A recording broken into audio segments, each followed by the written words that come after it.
working to connect a region of over 600 million bridges between our lands.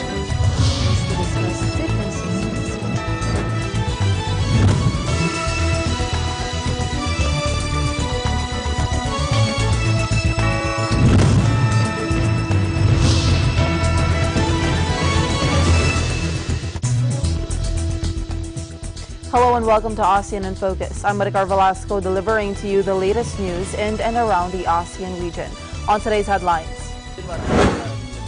Senator Panfilo Lacson on Thursday chided administration critics for hurling premature and unfair accusations against President Rodrigo Roa Duterte over the bilateral agreements that the Philippines signed with China during the state visit of Chinese President Xi Jinping in the Philippines.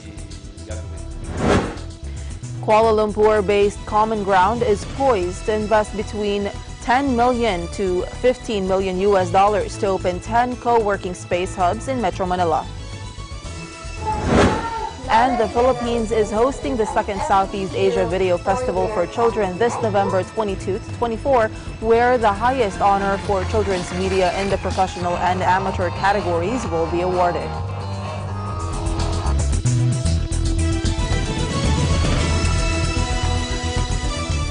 Typhoon Man-yi continues to intensify as it prepares to enter the Philippine area of responsibility on Saturday night, November 24, the Philippine Atmospheric, Geophysical and Astronomical Services Administration said.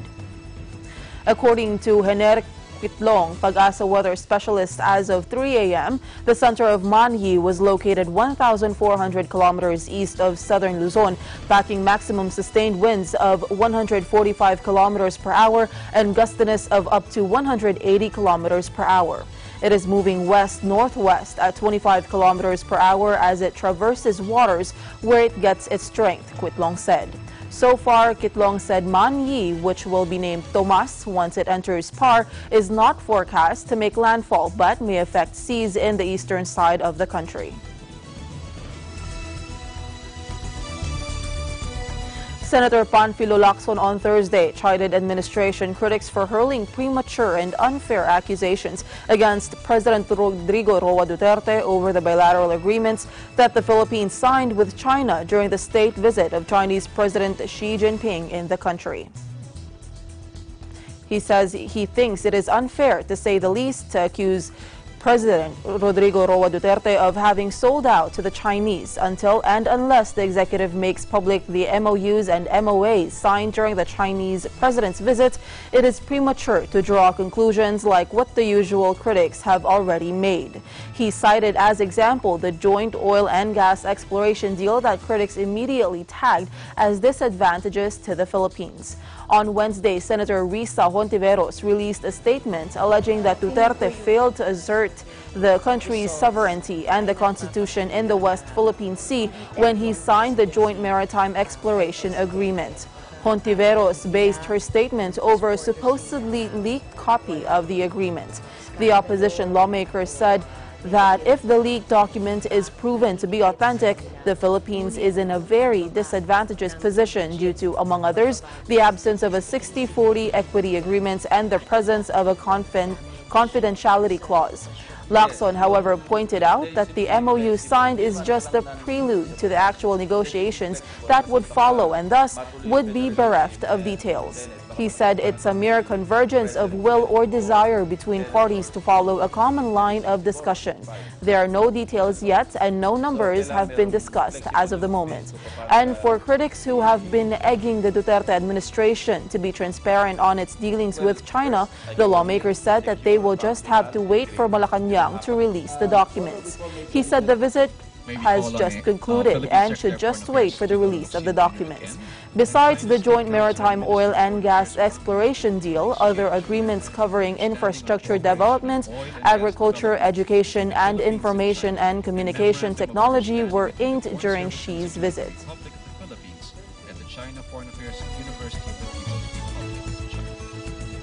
Malacanang said the Department of Justice is doing its best to hasten the prosecution of former Maguindanao Mayor Andal Datu Unsay Ampatuan Jr. and other accused in the 2009 Maguindanao massacre.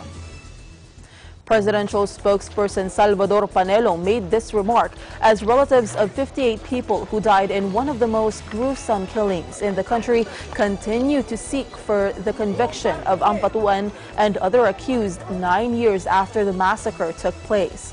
Panelo said that the resolution of the case will still depend on how quickly the prosecutors act on the case. Panelo acknowledged that the justice system in the country is slow, but stressed that the case will eventually be resolved. We're not surprised that the rules of justice in this country grind so slow. Many cases take so long.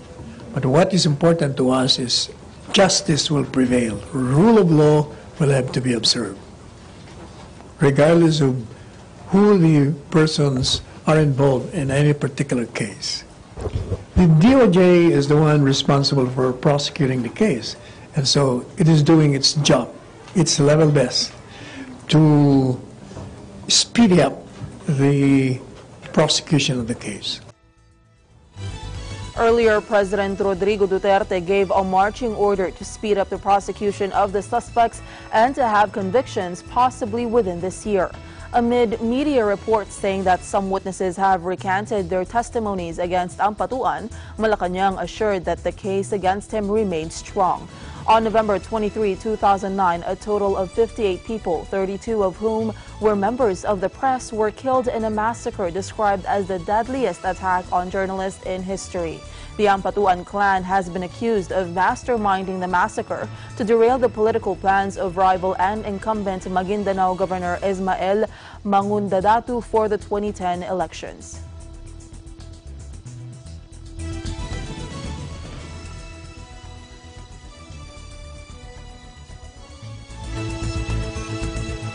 Senator Ralph Recto urged newly appointed Information and Communications Secretary Gregorio Honasan to retain his predecessor as his senior undersecretary. In a statement, Recto said the nation will benefit from the combined skills of Honasan and Eliseo Rio, who he said has good credentials. Recto said it will be a waste of talent if Rio, with good credentials, double engineering degree holder, ECE board top-notcher, academic, and ex-general who has had 50 years experience in the field of telecommunications, will be let go. According to Recto, Rio was good for one last tour of duty at a crucial point in our nation's life when important developments in the ICT sector are happening, including the authorization of a third telco, which must, like any public utility, be subjected to oversight and held to its promised deliverables. He said for one to step up, there is no need for the other to step out, as two workhorses are better than one. Recto added that Greg Honasan will be the third head of the DICT in 3 years, or one per annum, a very fast turnover. The framers of the law did not envision a revolving door in the office of the DICT secretary. If Rio will stay, transition disruptions that usually follow the changing of the guards will be avoided. It is mandated to put up free Wi-Fi in all public. But because of the act of quantum change,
When visiting the Philippines, Manila or Quezon City is a popular destination. But oftentimes the hustle and bustle of the city can be more stressful on your vacation. So when you feel the need to reconnect to nature or relax again, there's a beautiful oasis just outside of the city called the Garden at Ciudad de Victoria.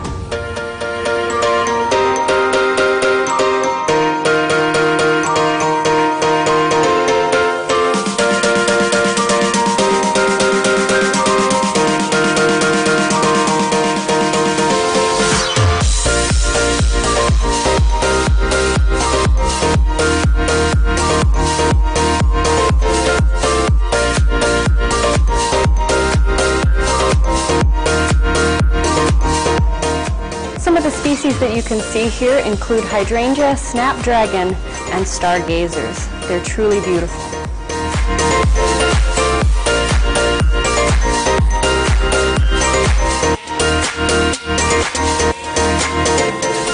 The gardens at Ciudad de Victoria are so peaceful, tranquil, and beautiful that it's become a haven for young couples and a very popular venue for engagement photos.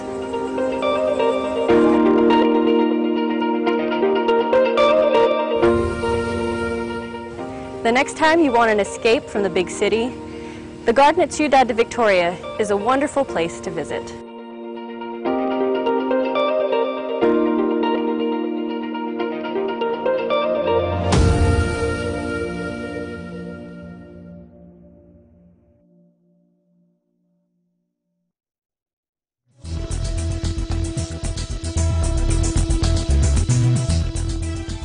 Welcome back. A ferry disaster that killed dozens of Chinese tourists in Thailand earlier this year has sent visitors' numbers plunging from the kingdom's single largest market. The Chinese make up about a quarter of Thailand's 35 million annual visitors who are drawn by cheap beach vacations, renowned food, and Bangkok nightlife. But in July, a ferry carrying mostly Chinese tourists back to the resort island of Phuket sank, killing 47. August recorded an immediate dip of 12%, and September brought 15% fewer Chinese tourists than the same months last year. October was the hardest hit, with the Tourism Ministry reporting Wednesday a same-period decrease of about 20%, or 160,000 people from 2017. About $476 million was lost in spending over the three-month period, statistics showed. Thailand has seen tourism slowdowns following a bombing in 2015 in central Bangkok and a military coup in 2014.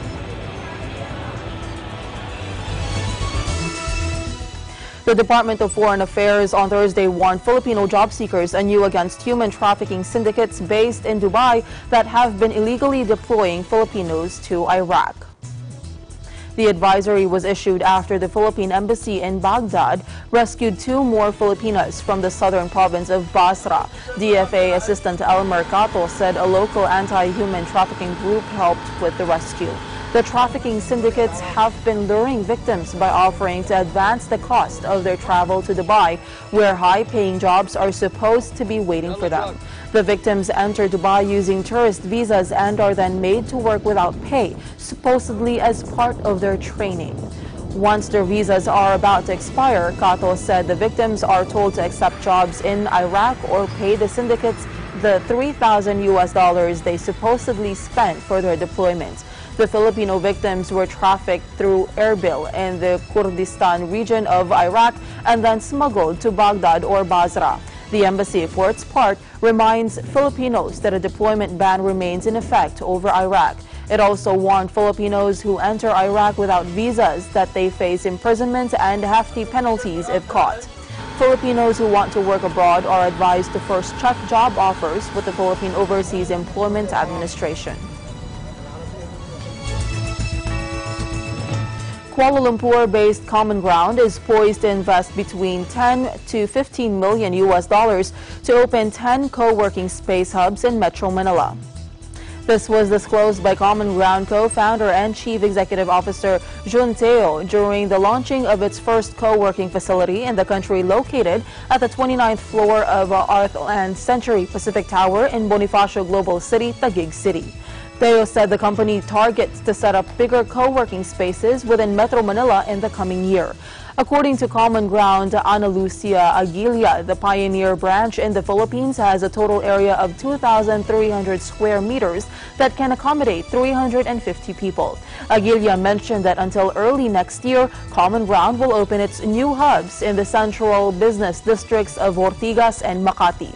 Common Ground co-founder and Chief Financial Officer Erman Akinci said Metro Manila is the focus, but they are very open to other cities. Akinci said there is a growing demand for co-working spaces in the country, with a market that is willing to pay to get vibrant co-working experience.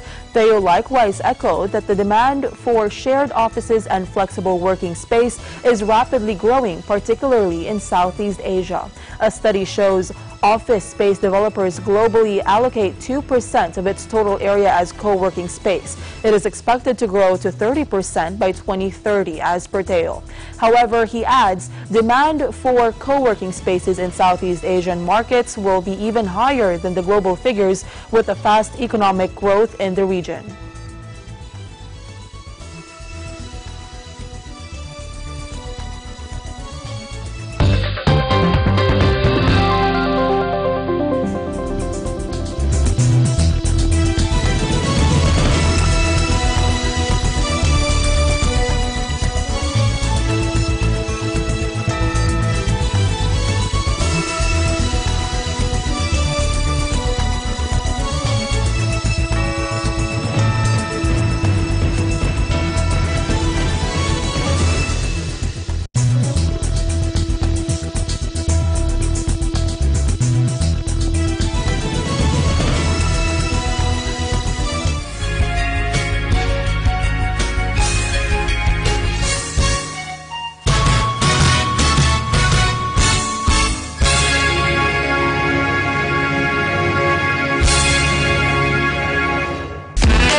Hi guys, I'm Ariel.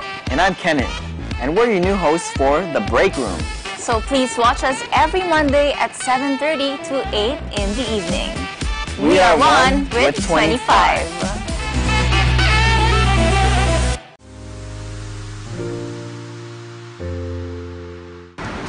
Hi guys, I'm Marie Francisco here at the Shoe Museum in Marikina in the Philippines, reminding you to watch Digital News every Tuesday and Thursday at 7:30 p.m.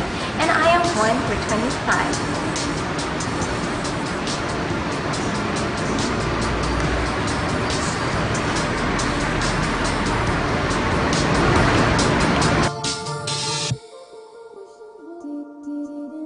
Pep News, Linggo, alas 4 hanggang alas 5 ng hapon.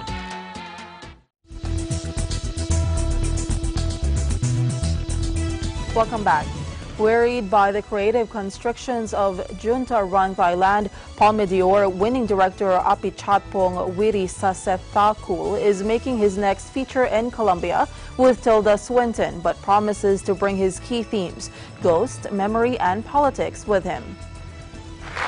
Apichatpong, a soft-spoken 48-year-old from rural Thailand, may not leap out as a household name. However, he is the figurehead of Thailand's cinema scene and a doyen of the global art house circuits, vaunted for his non-linear storytelling, dreamy shooting style, and strong, if often subtle, political messaging. With his home country under military rule since 2014, the filmmaker told media he decided not to make the film in Thailand, where political discussion is stifled, and he says films can be shut down on the whim of the generals.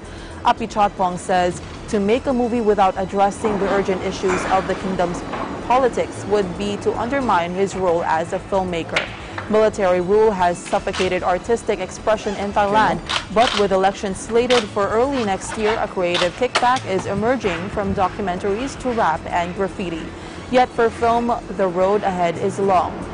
He explains cinema will follow real democracy and rights, and adds he is happy to nurture a new generation of filmmakers. In December, he is due to release a short in the kingdom as part of 10 Years Thailand, a bold project to document his nation's political and social travails. I was very interested in Latin American culture. I was interested in the Amazonia. But when I was there, I was more attracted to the people and the memories, you know. Especially now when you have a lot of political conflicts in Thailand, and I'm really looking forward to listen to the people there and their history and their political situation. The past, you know, she has so much adventure in experimental movies and independent movies.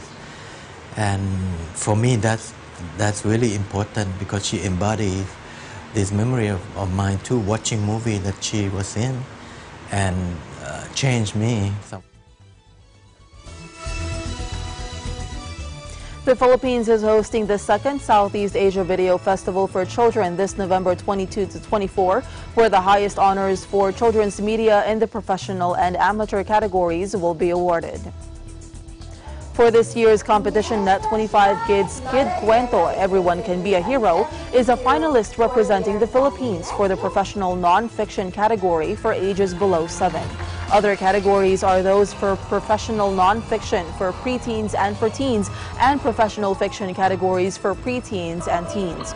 All ASEAN member nations will be competing in the various categories. The event is being held at the Manila Prince Hotel. This year's theme is Everyday Heroes. Last year, the Philippines also hosted the competition, which was also participated in by other ASEAN member nations. Anak TV said that each country had sent to the competition their best videos in the 10 listed categories. Adding, each country was tasked to conduct its own national competition to choose the country's best videos that shall be submitted to Southeast Asia Prix Jeunesse for the international competition. In the Philippines, the national competition is called Cinebata. We can learn from one another by understanding their culture, their tradition. Kasi kung di nila ikwakwento yan, di natin naiintindihan, perception natin will be different, di ba? So malaking pakinabang na ginawa dito kasi nagkakaroon tayo ng idea at nire-respeto natin.